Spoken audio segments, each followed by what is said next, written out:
ce que nous voulons vivre en rébellion contre notre structure anthropologique qui est la nôtre,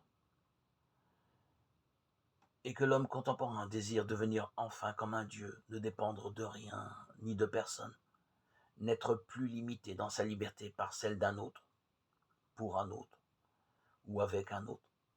Nous avons une vision amputée de la liberté, vue uniquement comme liberté individuelle et vidée de tout contenu et de toute responsabilité.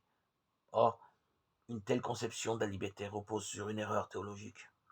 Un Dieu ainsi conçu n'est pas un Dieu, mais une idole, l'image de ce que la tradition chrétienne appellerait le diable, l'anti-Dieu, parce que c'est précisément là le contraire absolu du Dieu véritable.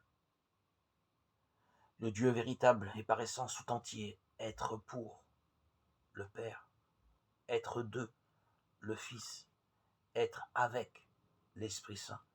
Et l'homme est à l'image de Dieu précisément en ce que ces trois personnes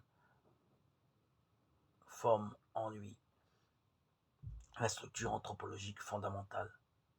Là où on essaie de se le libérer d'elle, on ne se dirige pas vers la divinité, mais vers la déshumanisation.